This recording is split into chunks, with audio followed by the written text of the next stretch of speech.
I am absolutely delighted to be in this beautiful backyard with Pam and Randy, and we're going to be talking today about the landscape that did this, which of course is Rick Naylor's company. And I'm going to ask you, first of all, what did this place look like, Randy, before?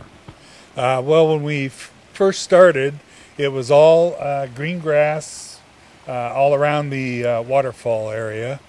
And virtually we just didn't know where we were going to go from there. We had a couple ideas, but they just weren't. So you had the waterfall and this lovely patio were already existing, but just pretty much lawn after that. Yes, okay. Pretty much lawn. If you can call it lawn. Yeah, what did you say?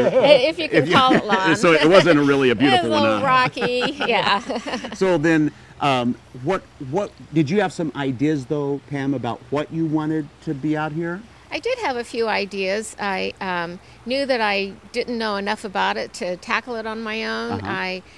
We've lived in Southern Oregon in the woods, and so I've only been dealing with shade. Here I am in a beautiful sunny backyard with a great sun, huh? great water feature, and I wanted something that the two of us wouldn't be working night and day trying to keep up, and I wanted something that would look good around the water feature. So you had a very specific idea of what you wanted as far as long-term and the maintenance and the appearance of it, just really kind of lost elsewhere. Yeah, I knew I didn't have the expertise to pull it off like it deserved to be pulled off. And then how did you find Rick?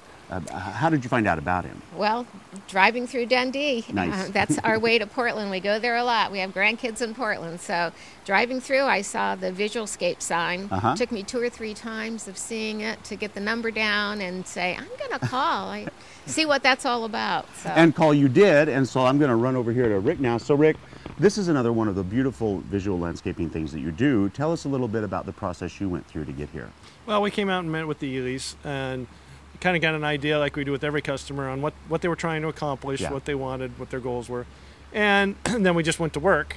Our contractor, San Francisco Landscaping, who we exclusively work with, came in and cleared out all the grass. And Randy needed to get his lawnmower and his ATV out to mow the other part of the yard. So we had to put in a couple of gravel pathways for 2 purposes, to have access for his lawnmower, but also to be able to walk the garden. So we came in, and Pam wanted color year-round, low maintenance, so we went somewhat heavy on conifers because you know, they a lot of dwarf conifers because they'll stay small, but they also have some very bright colors to them. Added some grasses, but we also added some boulders because we wanted to kind of have that natural look to go from the water feature and kind of tie it all together. And once again, Rick, because of this whole concept that you came up with, you actually did use some of the plants that were in the area. A nandina and a pine, I believe you said, or something. So that's part of the glory of this system that you've come up with, is that you go out there, they look at stuff, you look at stuff, and you really work with the customer. Absolutely. I mean, if there's existing plants, you know, we always recommend this needs to go, that needs to go, depending on what their goals and what they're trying to achieve, but we save everything we can and reuse it. Certainly. So you might remember last year we did another segment on this visualscaping idea with Rick Naylor and how that turned out just beautifully. So if you're interested and you're just having some questions, you can go to gardentime.tv. We'll click you over to Rick Naylor's website. You can find out about visualscaping, contact them, get some done in your own yard.